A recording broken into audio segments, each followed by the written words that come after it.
natin simulan ang ating kwentuhan. Alam mo bang pwede kang manalo habang ikay nakikinig sa ating kwento ngayon? Basta't mahulaan mo lamang ang pamagat ng ating kwento. Ang pamagat ay binubuo ng isa o dalawang salita na mababanggit din sa ating kwento. Kaya ano pang hinihintay mo? Tunghayan at pakinggan na ang ating istorya at manalo. I-comment mo lamang sa ibaba ang iyong sagot at abangan sa susunod nating kwento kung ikaw ba ang maswerteng nanalo.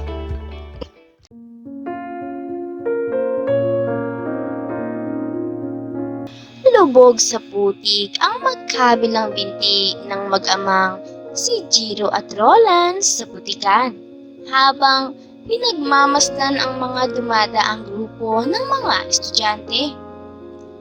Alam mo pa? Siguro grade 11 na din ako, ano?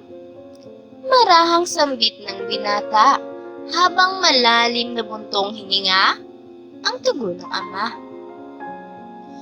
Ay, pasensya ka na anak kung pinahinto kita. Sambit ni Roland. Ha? Wala naman po akong sinisisi. Isa pa, mas kailangan ako ng anihan kesa ng libro. Tugon ni Jiro. Pero mas maganda pa rin, anak, ang may pinag-aralan. Mas malayo ang mararating mo. Mas malaki ang sweldo at hindi mahirap ang trabaho. Tugon ng ama. Basta ako pa, okay na sa akin na nakapagbasa at sulat ako. Nakakapagbilang.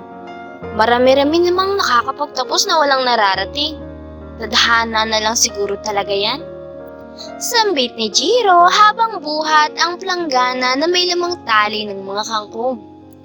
Jiro, bilisan mo na! Kailangan nang iangkat sa palengke yan. Sigaw ng babae mula sa mas mataas na lupa. Siya namang akyat ni Jiro patungo doon. Jiro, yung kinuha kong kangkong sa inyo, pangit ang mga sanga nung nakaraan. May kung ano-anong itlog ng insekto at mga kagat-kagat. Sana naman sa susunod huhugasan niyo muna bago niyo ilapag dito sa kulong-kulong ko. Sermon ng babae. Pasensya na po, ma'am. Huwag kang mag-alala. Sa susunod po huhugasan na po namin ni Papa para wala gaanong putik. Tugon ng binata habang unti-unting nililipat ang mga naani nito. Ito bayad. Sa susunod pag binunot nyo, hugasan nyo muna sana bago ilagay dyan sa planggana. Sambit ng babae, sabay abot ng 50 pesos. Teka, aling baling, di ba po dapat 90 to? Bakit 50 lang? Tanong ni Jiro. Iisa-isahin ko pang hugasan to pagdating sa palengke. Kung gusto mo na buo kabayaran, ayusin mo trabaho mo. Tugon ni Baling. Siya namang punas ng braso sa noo ng binata habang bumababa pabalik ng anihan. 50 lang binayad ni Aling Baling. Nagre-reklamong maputik ang mga inaangkat natin sa kanya. Pagpapaliwanag ng binata. Sige, sa susunod pagbubutihin na natin ang pag-aani. Huwag mong sisihin ang sarili mo. Payo ng kanyang ama. Sisihin niyo sarili niyo. Sambit ng 3 estudyante mula sa itaas. Oh, mga kaklase mo yun dati, di ba? Pa, huwag mo nang batiin. Malalait lang mga yan. Payo ni Jiro habang nakayuko sa anihan. Jiro kangkongero, sapakan daw kayo ni Jeff. Pag nanalo ko daw, bigyan kanya 20. Tawa nila.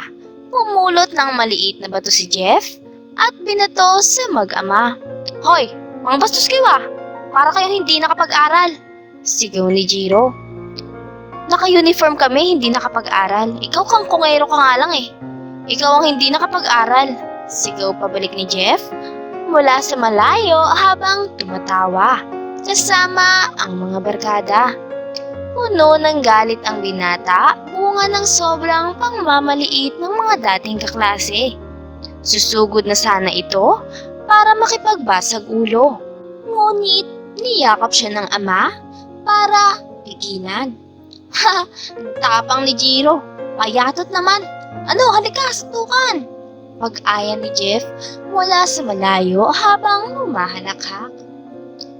Nagsawa rin ang mga dating kaklase at kusa ding umalis. Napaupo na lang si Jiro sa tabi ng anihan at nagpipigil ng galit. Kinagabihan, kasera ang nagbibigay liwanag sa pinagtagpi-tagping bahay ng mag-ama. Habang nakahain sa sahig, ang hinimay na mais bilang kanin at ulam na adobong kangkong. Walang naitulong mga estudyante kanina. Huwag mo nang isipin mga sinasabi nila. Sambit ng ama. Hindi na yun ang laman ng isip ko pa. Sana bukas, buo na ang ibabayad ni Aling Baling para makabili tayo ng bigas at tutong ulam. Nakakasawa na ang kangkong. Kalmadong reklamo ni Jiro. Hindi nakakasawa ang kangkong. Iisa lang kasi ang luto natin. Alam ko na. May special recipe dati ang lola mo na itinuro sa akin nung binata pa ako. Pwedeng pangpulutan, ulam at pangbaon sa kahit saan. Ituturo ko sa'yo bukas. Sambit ng ama. Natapos ang gabi na kontento ang mag-ama sa hapunan nila. Kinabukasan, ayan si Jiro, anak yan ng may-ari na maliit na taniman ng mga kangkong. Yan kinabubuhay nila. Jiro, ayan si Emily. May pwesto yan sa kabilang palengke. Di ba nagre-reklamo ka kahapon, 50 lang bayad ko? Sambit ni Baling.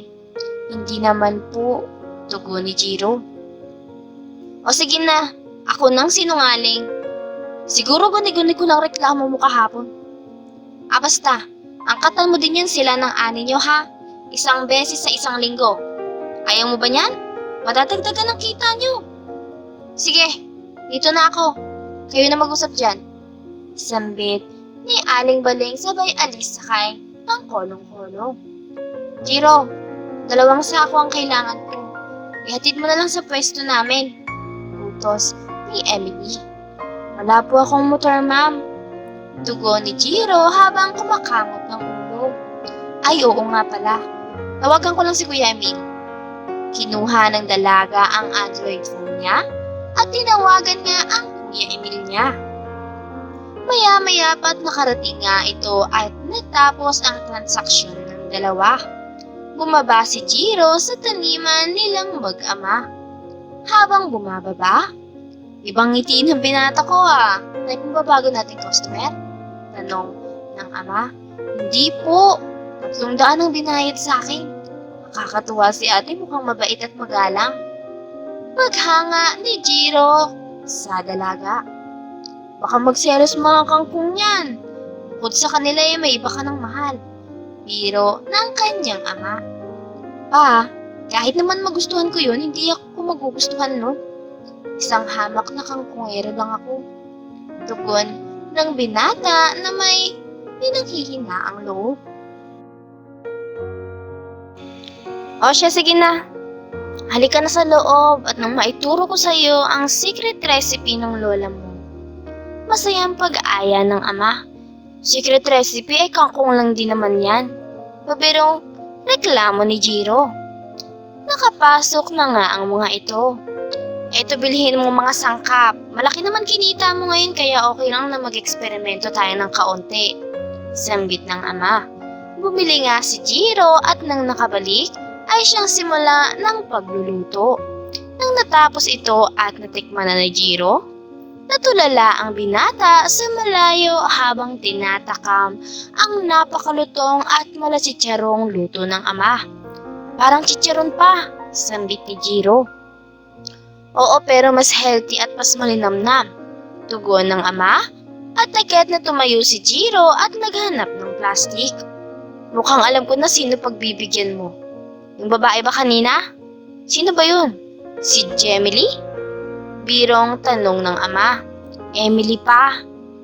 Papasalamat lang ako sa pagbili niya ng maraming ani natin. Anak, 1 linggo pa yun bago babalik. Di naman maubos ang bundle na binili nila ng 1 araw lang. Paalala ng ama. Habang isang hingang malalim naman ang tugon ng binata. Oo nga pala, matagal-tagal pala. Sa bagay, hindi naman masisira tong luto. Ika niya sa kanyang ama. Makalipas ang isang linggo, huminto ang tricycle sa taas na bahagi ng taniman nila. Jiro! Sigaw ni Emily. Malaking ngiti ang ibinigay pabalik ni Jiro sabay lapit. Katulad ba nung nakaraan? Tanong ng binata. Oo, gusto ko mga kangkong mo. Hindi maputik at saka mukhang pinipili mo talaga ang pinipitas mo. Sambit ni Emily. Oo, madalas kasi ako nasisermon na ni Aling Baling eh. Tugon ng binata. Maya-maya pa't naitali niya na nga sa bubong ng tricycle ang bundle ng kangkong. Kaya mas gusto ko sayong bumili eh. Bukod sa magandang ani nyo, masaya ka palaging ginagawa trabaho mo. Sige, dito na ako ha. Paalam ni Emily sa kanya. Tatalikod na sana ang dalaga nang dakmain ni Jiro ang kamay nito, dahilan para mapahinto siya. Regalo ko, sambit ni Jiro habang inaabot ang nakaripak na chicharon. Di ko naman birthday tanong ni Emily. Masasalamat pala. Mukha lang chicharon yan pero gawa yan sa kangkong. Turo sa akin ni Papa nung nakaraang linggo. Para may makakain-kain ka habang bumabiyahe. Tugon ng binatang si Jiro. Pasasalamat, San? Tanong pabalik ni Emily. Sa pagbili sa amin ng maramihan. Tugon uli nito. Jiro, masipag kayo ng tatay mo. Hindi ako bumibili dahil gusto ko lang bumili. Tinatangkil kayo dahil mas mura at mas maganda ang kangkong nyo dito. Tapos lagi ka pa nakangiti. Sambit ni Emily sa kanya. Nako, nambola ka pa. Gusto mo lang ata magpatagdag ng isang pirasong tangkay eh. Biro ni Jiro dito. O siya, Mr. Palangiti. Dito na ako, salamat sa kangkong chips mo. Papatikim ko din sa iba. Tugon uli ni Emily. Nang makarating si Emily sa palengke, Ate Doring, Ate Aneng, tikman niyo to. Sambit ni Emily habang inaabot ang ibang balot ng kangkong chips mula kay Jiro. 6 na balot din kasi ang binigay ng binata. Aba, ang sarap ng chicharon na to Di dumidikit sa tila. Sambit ni Doring. Anong flavor to? Bakit parang hindi lasang chicharon? Tanong ni Aning. Walaan niyo kung saan gawa yan. Hindi sa baboy, baka o manok. Tanong ni Emily. Ay, may bagong flavor? Sa lamang dagat ba? Tanong ni Aning.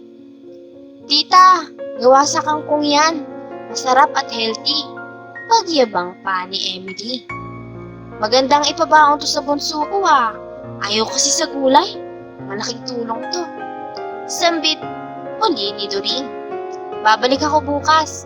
Papagawa tayo ng marami. Pwede rin nating benta at isabi sa tindahan. Siguradong mabili yun. Masayang sambit ni Emily. Kinabukasan, lubog sa putik ang binti ng mag-ama. Tinatanim ang mga tangkay ng kangkong upang tumubong muli. Jiro! Sigaw ni Emily. Ubus na agad kangkong mo? Tanong ni Jiro. Hindi, pero kailangan nila ng isa mo pang kangkong, Jiro. Sigaw ni Emily. Nagkatitigan ang mag-ama. Isa ko pang kangkong? Tanong ni Jiro sa ama. Agad na lumapit si Emily sa dalawa. Anong isa ko pang kangkong? Tanong ni Jiro dito. Nung chicharong kangkong mo, gusto ibenta ng mga kasamahan ko Gusto rin nila para sa mga chikiting nilang hindi mapakain ng gulay. Masayang sambit ni Emily. Agad na hinila ng ama ang anak papuntang kubo na siya namang masayang sumunod si Emily. Maya-maya pa'y isang sakong harina at sandamakmak na spices ang nasa lamesa. Ipapaalala ko lang 9 na bundle ang kailangan ko. Sambit ni Emily. Sabay abot ng 3,000. 3K? Ang 500 ko. Ganto kalaki ang tubo? Gulat na tanong ng mag-ama. Oo naman. Kaya galingan niyo pa po. Pag sumikat yung kangkong chips nyo, sa mga restaurant mas malaki ang kikitain nyo. Basta ipangako nyo lang na pag may sarili na kayong pabrika at kumpanya, isa dapat ako sa mga matataas na tao sa loob. Birong sambit ni Emily. Halos linggo din ang lumipas at kumalat nga sa bayan nila ang kangkong chips ng mag-ama. Nang makaipon, tinulungan sila ni Emily magpatayo ng sariling bahay, gumamit ng bangko at marami pang importanteng bagay. Makalipas ang 3 taon, hektarya na ang lupa ng mag-ama. May mga sarili na rin silang tao para sa kangkong farm nila. Sa tabi nito, ang malaking restaurant na pinapatakbo ng Tatay Roland niya, kung saan iba't ibang vegetarian food ang hinahain habang kangkong chips naman ang bidang putahe nila. Si Jiro naman ang nagpapatakbo ng advertising at pag-aangkat sa mga ito. May nabili na rin siyang sariling building sa Makati. Habang si Emily naman ang namamahala ng mga iilang pabrika ng kangkong chips nila. Ituring na yaman ang magagandang aral ng ating mga ninuno. Bulong ng binata sa sarili habang nakaupo sa opisina, nakapatong ang paa sa lamesa at nakatitig sa frame na may guhit ng mukha ng lola niya. Bumukas ang pinto. Sir Jiro, papapasukin ko na po next applicant. Si Sir Jeff? Sir Jeff, ikaw na po next, sir. Pagtawag ng babae. Hi, sir. Gulat ng aplikante sa nakita. Ang dating binabato at nilalait niya lang sa kangkungan, may-ari na ng isa sa mga sikat na kumpanya ngayon. Jeff, kilala kita. Biruin mo nga naman na magiging amo mo ko kahit hindi ako nakapagtapos. 4 na taon pa lang napatapos mo sa kolehiyo, ano? Sige, pwede ka sa sales. Tanggap ka na. Sambit ni Jiro habang nakikipag-shake hands sa dating kaklase at kakilala. Maraming salamat sa panonood mga kakwentuhan. Huwag kakalimutang mag-subscribe at pindutin ang notification bell para lagi kayong updated sa ating mga bagong istoryang mapupulutan ng aral at inspirasyon sa buhay. Hanggang sa susunod nating istorya mga kakwentuhan.